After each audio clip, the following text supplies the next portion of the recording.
है मजबूत, मतलब ग्रुप मजबूत है। दूसरा, काफ़ी लोग कहते हैं सर ये ऊपर नहीं जा रहा, अडानी ग्रीन ऊपर नहीं जाना, अडानी पोर्ट ऊपर नहीं जाना, अडानी टोटल गैस ऊपर नहीं जा रहा। भैया मैं आपको एक चीज़ बताऊं, अगर देखो सर, आपको अडानी ग्रुप से और मुझे अडानी ग्रुप से दोनों को एक चीज़ समझनी है कि हमें इनके शेयरों से समय समय पर अपने प्रॉफिट को, कोई 1000 में लेकर के मैं फंस गया तो मुझे तो लगता नहीं कि फिर उसने शेयर मार्केट में कुछ सीखा है। पर छोटे शेयर को लेकर वो सोचे कि हाँ मैं करोड़पति बन जाऊंगा, वो उसका बहुत बड़ा धोखा है। आएगा ये नहीं आएगा आपने पेनी स्टॉक के शेयर ले रखे हैं और वो गिरता जा रहा है, आप उसे एवरेज करते जा रहे हो। मंत्र हमारा ये है कि अगर फंसना ही है तो अच्छे शेयरों में फंस जाओ। एक अच्छी बात यह है कि आप अपना समय देकर अपने लॉस और अपने प्रॉफिट को प्राप्त कर सकते हैं, यानी कि लॉस को कवर और प्रॉफिट को आ सकता है। पर वो आता कब है? शेयर के अंदर अगर आपकी दिलचस्पी इतनी ज़्यादा है कि भैया वो शेयर आपको बहुत ज़्यादा बढ़िया पैसा देकर जाएगा।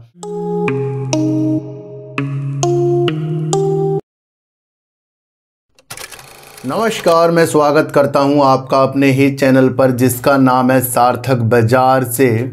आज बात करेंगे अडानी ग्रुप की। अडानी की जो सीमेंट की कंपनियां क्या वर्क कर रही है, अडानी ग्रीन एनर्जी क्या हमारे लिए आगे के लिए अच्छा हो सकता है, या फिर अडानी ग्रुप क्या हमारे लिए आगे के लिए और ज़्यादा अच्छा हो सकता है, उसके बारे में बातचीत करेंगे। बात करेंगे विंड एनर्जी के बारे में और देखेंगे कि सरकार की कुछ सहायता से क्या विंड एनर्जी वाले शेयर, नाम तो सर सबके ही हैं, जैसे अडानी ग्रीन भी आ सकता है इसके अंदर, सुजलोन एनर्जी, सीमेंस, या फिर आपका आइनॉक्स विंड और अन्य जो विंड टरबाइन पर काम कर रहे हैं, वो सारे के सारे शेयर इस न्यूज़ के चीज़ों के साथ आ सकते हैं। किसी भी शेयर के अंदर अगर आपकी दिलचस्पी इतनी ज़्यादा है कि भैया वो शेयर आपको बहुत ज़्यादा बढ़िया पैसा देकर जाएगा, तो साथ साथ उसके आपको काम भी समझ में आने चाहिए। आपका व्यू, आपका अपना एक ऐसा निर्णय है जिस निर्णय के अनुसार आप शेयरों को खरीदते हैं।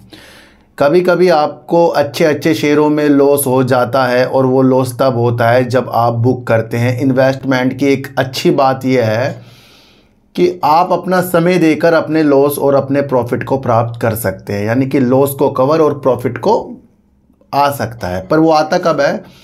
जब आपको पूर्ण विश्वास कंपनियों के ऊपर हो, ग्रुप के ऊपर हो, मैनेजमेंट के ऊपर और अपनी शक्ति के ऊपर हो, तो वो तब विश्वास आएगा। ये नहीं आएगा आपने पेनी स्टॉक के शेयर ले रखे हैं और वो गिरता जा रहा है, आप उसे एवरेज करते जा रहे हो। मंत्र हमारा ये है कि अगर फंसना ही है तो अच्छे शेयरों में फंस जाओ। आज टाटा मोटर्स को कोई 1000 में लेकर के मैं फंस गया तो मुझे तो लगता नहीं कि फिर उसने शेयर मार्केट में कुछ सीखा है। पर छोटे शेयर को लेकर वो सोचे कि हाँ मैं करोड़पति बन जाऊंगा, वो उसका बहुत बड़ा धोखा है ना। तो जब छोटा शेयर होता है तो उसके अंदर आपके अंदर भय बना रहता है, भैया डूब जाएगा, पैसा बंद, कंपनी ये वो सारी चीज़ें आएंगी। पर बड़ी कंपनी के अगर शेयर आपके पास होंगे तो वहाँ शेयर प्राइस गिर सकता है, बर्बाद नहीं हो सकता।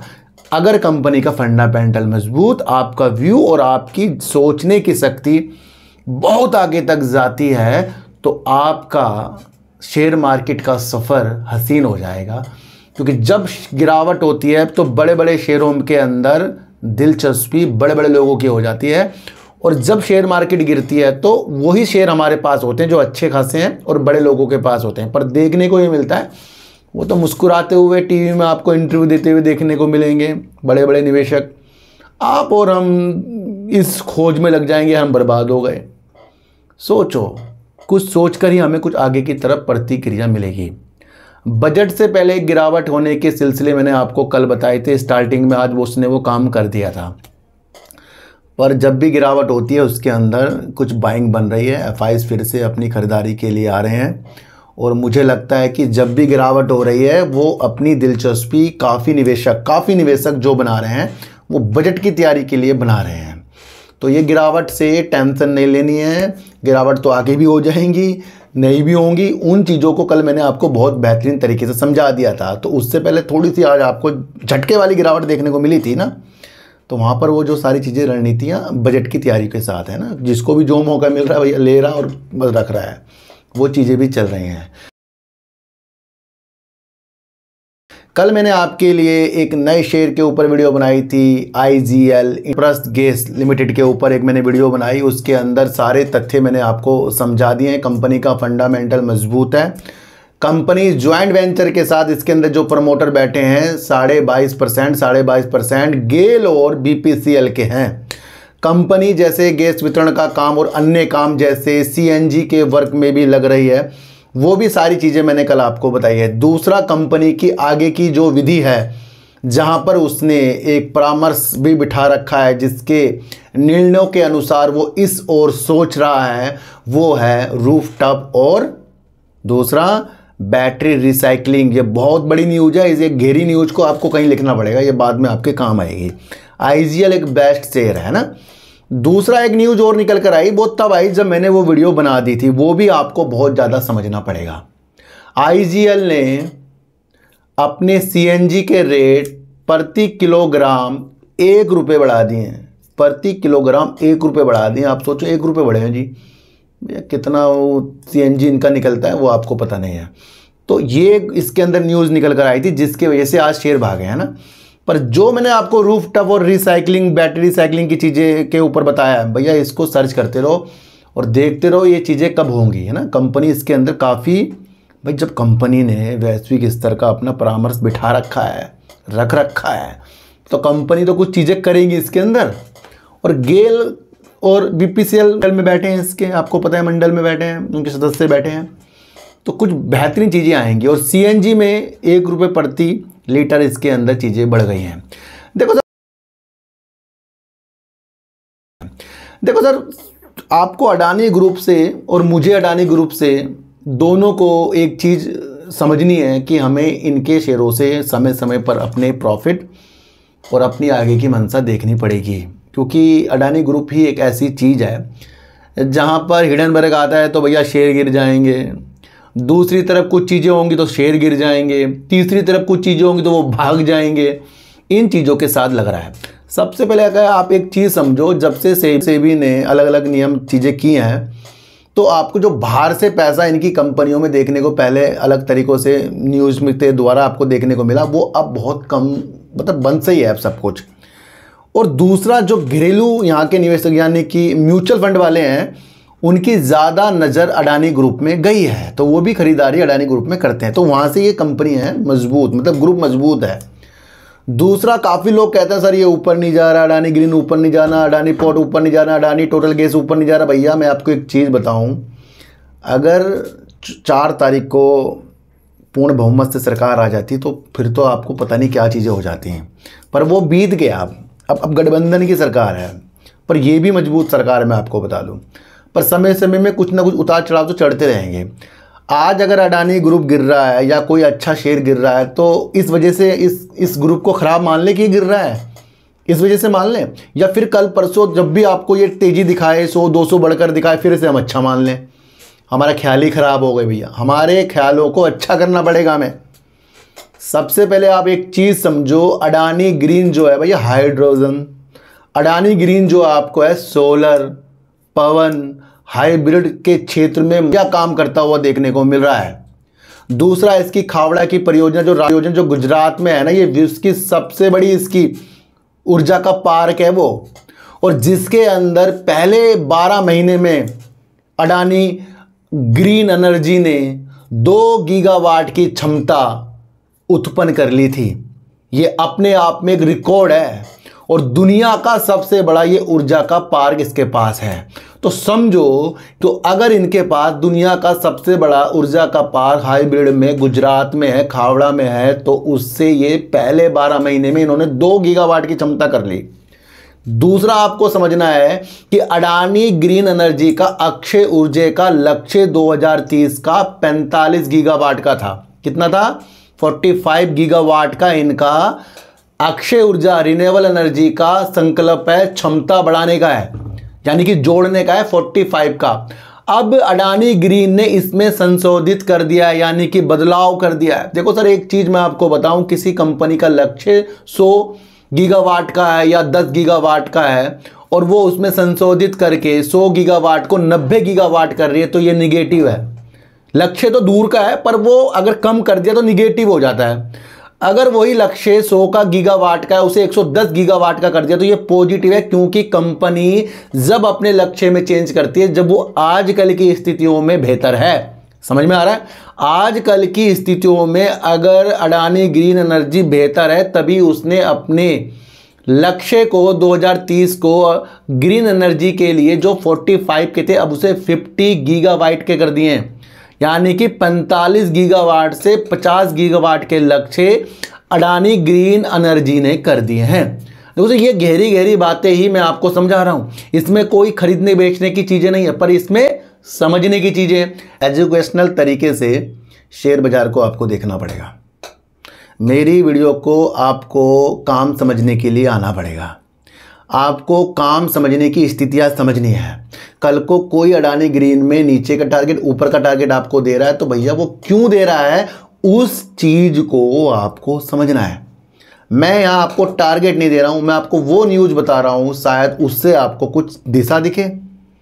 जब किसी जंगल में कोई खोजबीन करता है, टीम लगी रहती है तो उसे दिशा निर्देश दिए जाते हैं, भैया तुम्हें यहाँ यहाँ ये करना है, तो वो उसी इस हिसाब से करता है ना। अब टारगेट तो उसे खुद ही ढूंढना है। यही वो चैनल है जहाँ पर आपको टारगेट खुद ढूंढने हैं, समझना है। तो 45 से गीगावाट से 50 गीगावाट के लक्ष्य अडानी ग्रीन एनर्जी ने संशोधित कर दिए, 5 गीगावाट बढ़ा दिया है 2030 के लक्ष्य। बहुत इंपॉर्टेंट न्यूज़ है। तो सर आने वाले समय में आपको हरित अमोनिया या फिर हरित हाइड्रोजन पर ज़्यादा विशेष ध्यान रखना पड़ेगा। ये दो चीज़ें आपको काफ़ी मजबूत करके आगे की तरफ जाएंगी। और ये कौन कौन सी कंपनियां इसके लिए वर्क कर रही हैं ये आप भी खोजो और मुझे व्हाट्सअप या फिर कमेंट में बताओ। इस तरीके की चीज़ें ना मैं भी खोजूँगा, क्योंकि अभी मुझे थोड़ा समय कम मिल रहा है। कल मैं मंदिर गया था सर आप सभी के लिए, मैंने आप सभी के लिए आपका जो भी चीज़ें हैं वहाँ पर करके आया हूँ। तो कल मैं फिर दोबारा से 15 दिन के अंदर उसी स्थान पर गया जहाँ मुझे जाकर थोड़ी सी संतुष्टि मिली। तो वो भी ये चीज़ें मैं आपके लिए करता रहता हूँ ना। तो भैया जो ज्वाइन बटन करता जा रहा है वो अपनी दृष्टि को अच्छा करता जा रहा है, जो दूसरा अकाउंट खोलता जा रहा है वो अपनी फ्यूचर की प्लानिंग करता जा रहा है। तो लिंक डिस्क्रिप्शन में उसे आप देख लेना। जो दोबारा से रिज्वाइन कर रहे हैं उनका मैं बहुत बहुत धन्यवाद। काफ़ी लोग जुड़ रहे हैं उनका भी मैं काफ़ी धन्यवाद देता हूँ।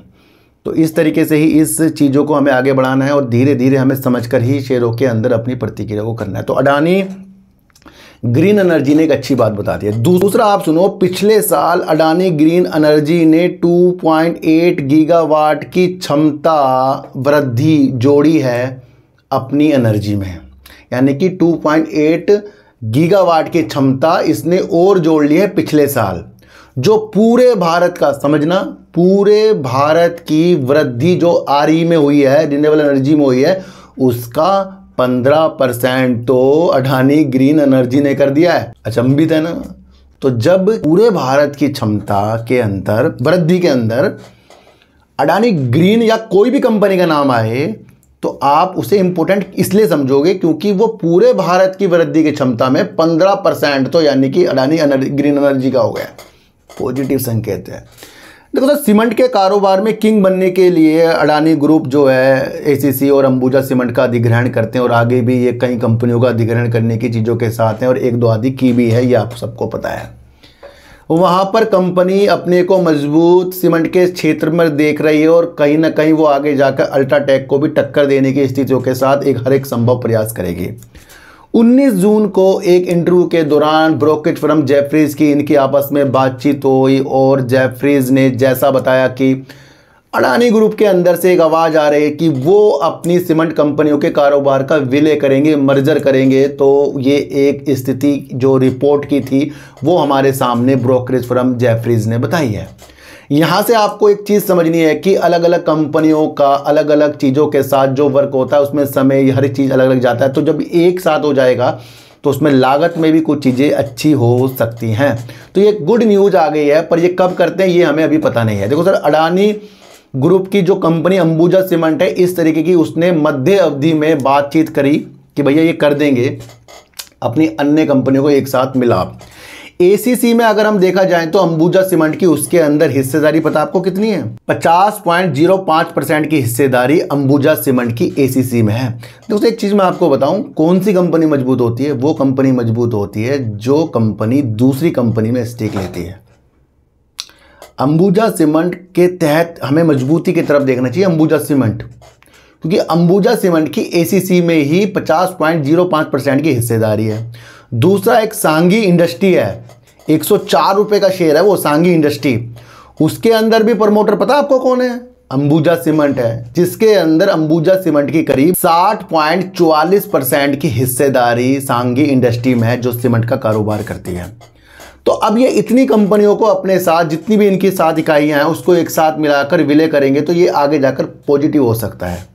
तो ये जब करेंगे तब करेंगे, पर हमें एक चीज़ समझनी है। मैंने आपको बीच में एक चीज़ बताई थी कि अंबुजा सीमेंट अपने दक्षिण कारोबार को बहुत मजबूत करने के लिए पहले वहाँ पर एक कंपनी का अधिग्रहण, फिर दूसरी कंपनी से बातचीत, क्योंकि दक्षिण की तरफ ये अपनी सीमेंट के कारोबार को अंबुजा सीमेंट बढ़ाएगा। ये एक इंपॉर्टेंट चीज़ मैंने आपको पहले भी बताई थी।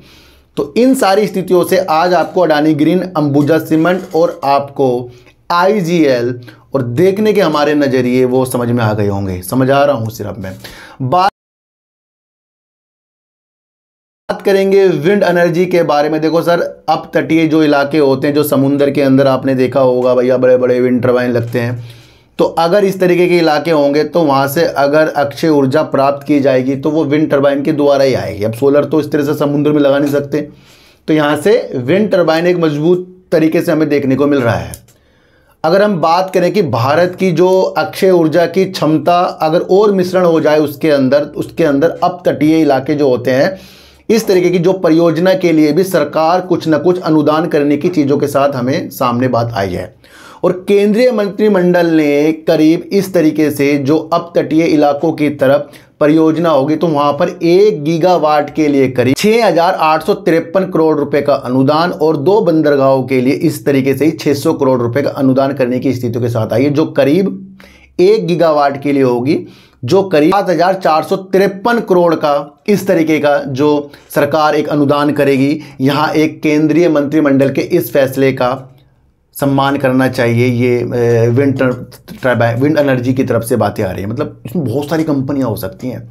वैसे भी आज आपको सुजलोन तेजी के संकेत देखने को मिला। सुजलोन तो मैंने आपको पहले ही बताया था, जो उसके गिरिस्तान तेजी के चेयरमैन है, उनको जो चीज़ें आपको बीच में मैंने बताई तो वो इफेक्ट डाल रहा है दूर तक की दृष्टि। देखो सर, जब तक के अप तटीय की तरफ, समुद्र की तरफ विंड टर्बाइन स्थापित नहीं होंगे तो वहाँ पर और ज़्यादा क्षमता जो 500 गीगावाट की हमारी भारत की है 2030 के लक्ष्य, तो उसके बिना अधूरी हो जाएगी।